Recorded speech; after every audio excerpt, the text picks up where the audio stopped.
মধ্যপ্রাচ্যের রাজনীতিতে এক অভাবনীয় মোড়। কল্পনা করুন যে সৌদি আরব একসময় যুক্তরাষ্ট্র এবং ইসরায়েলের ছায়ায় দাঁড়িয়ে ইরানকে শত্রু মনে করত, সেই সৌদি এখন ভয়ে আতঙ্কে ইরানের দরজায় কড়া নাড়ছে। কেন এই পরিবর্তন? ইরান কি হাত বাড়াবে নাকি পুরনো ক্ষোভে দূরে সরিয়ে দেবে? শুনুন এই রহস্যময় খুঁজে দেখি, যা মধ্যপ্রাচ্যকে নতুন করে গড়ে তুলতে পারে। স্বাগতম প্রাচীন রহস্যপথ নিউজে, যেখানে আমরা আপনাকে নিয়ে যাব মধ্যপ্রাচ্যের গভীর ষড়যন্ত্রের মাঝে। আজকের প্রধান খবর, সৌদি আরব, যাকে অনেকে যুক্তরাষ্ট্র এবং ইসরায়েলের পাঁঠার বলি বলে অভিহিত করছেন, এখন কেন ইরানের দিকে ঝুঁকছে? এই পরিবর্তনের পেছনে কি রয়েছে? ভয়, কৌশল নাকি বাধ্যতা? আমরা বিস্তারিতভাবে খতিয়ে দেখব। প্রথমেই আসুন ইয়েমেনের যুদ্ধক্ষেত্রে। 2015 সাল থেকে সৌদি আরব ইরান সমর্থিত হুতি বিদ্রোহীদের বিরুদ্ধে লড়াই করছে, কিন্তু এখন পরিস্থিতি পাল্টে গেছে। সংযুক্ত আরব আমিরাত, যাকে সৌদির পুরনো মিত্র বলা হতো, এখন দক্ষিণ ইয়েমেনে নিজের নিয়ন্ত্রণ প্রসারিত করছে।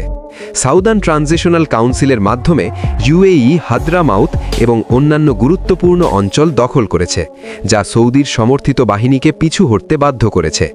এর পেছনে লুকিয়ে আছে ইসরায়েলের ছায়া।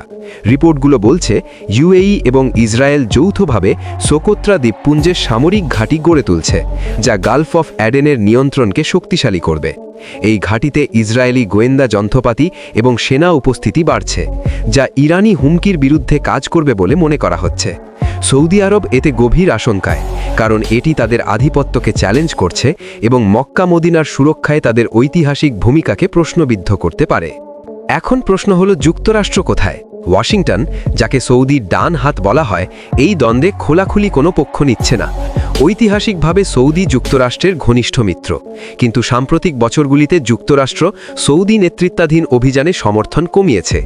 এই নীরবতা সৌদিকে আরও চাপের মুখে ফেলেছে, যা অনেক বিশ্লেষক যুক্তরাষ্ট্র এবং ইসরায়েলের কৌশলে পাঁঠার বলি হিসেবে দেখছেন। সৌদি বুঝতে পারছে যে পুরনো মিত্ররা এখন তাদের স্বার্থে ব্যবহার করছে, এবং এর ফলে রিয়াদ, চীন এবং ইরানের দিকে ঝুঁকছে। এবার আসুন ইরানের দরজায়। পূর্বে ইরান সৌদি সম্পর্ক ছিল শত্রুতাপূর্ণ। 1979 সালের ইরান বিপ্লবের পর থেকে ধর্মীয় বিভেদ এবং আঞ্চলিক প্রতিদ্বন্দ্বিতা তীব্র হয়েছে। ইরান বহুবার সৌদিকে ডেকেছে, কিন্তু সৌদি তখন যুক্তরাষ্ট্রের ছায়ায় থেকে ইরানকে উপেক্ষা করেছে।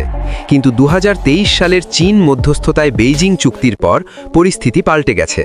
ডিপ্লোম্যাটিক সম্পর্ক পুনরুদ্ধার হয়েছে এবং সাম্প্রতিক ডিসেম্বর 2025-এ তেহরানে ত্রিপক্ষীয় বৈঠকে সৌদি, ইরান এবং চীন ইয়েমেনে শান্তি এবং আঞ্চলিক সহযোগিতা বাড়ানোর প্রতিশ্রুতি দিয়েছে। সৌদি গোপন বৈঠকে ইরানকে অনুরোধ করেছে যেন হুতিরা ইউএইকে লক্ষ্য করে, কিন্তু ইরান ঠান্ডা মাথায় বলেছে যে ইয়েমেন অভ্যন্তরীণ বিষয়। তবুও এই চুক্তি সৌদিকে নতুন আশা দিয়েছে। প্রশ্ন উঠছে, ইরান কি সৌদিকে সমর্থন করবে? ইরানের দৃঢ় অবস্থান হুতিদের মনোবল বাড়িয়েছে, কিন্তু তেহরান জানিয়েছে যে তারা হস্তক্ষেপ করবে না। পুরনো ক্ষোভ থাকলেও ইরান বুঝতে পারছে যে সৌদির সাথে টাইজ বাড়ালে মধ্যপ্রাচ্যের স্থিতিশীলতা আসবে, যা উভয়ের স্বার্থে জড়িত। চুক্তির শর্ত মেনে ইরান সৌদিকে বেঁধে রাখছে, কিন্তু সাম্প্রতিক মিটিংয়ে উভয় পক্ষ বাণিজ্য এবং নিরাপত্তা সহযোগিতা বাড়ানোর কথা বলেছে। যদি ইউএই ইসরায়েলের প্রভাব বাড়ে, তাহলে ইরান সৌদির পাশে দাঁড়াতে পারে, কিন্তু এটি শর্ত সাপেক্ষ হবে। এই পরিস্থিতি মধ্যপ্রাচ্যকে নতুন করে গড়ে তুলছে। সৌদি আরবের ক্রাউন প্রিন্স মোহাম্মদ বিন সালমানের নেতৃত্বে রিয়াদ চীন ইরানের দিকে ঝুঁকছে, যাতে ইসরায়েল ইউএইর নীল নকশা থামানো যায়। কিন্তু এতে যুক্তরাষ্ট্রের সাথে সম্পর্ক কি খারাপ হবে? বিশ্লেষকরা বলছেন সৌদি স্বাধীন কূটনীতি অনুসরণ করছে, যা অঞ্চলের ভারসাম্য পরিবর্তন করতে পারে।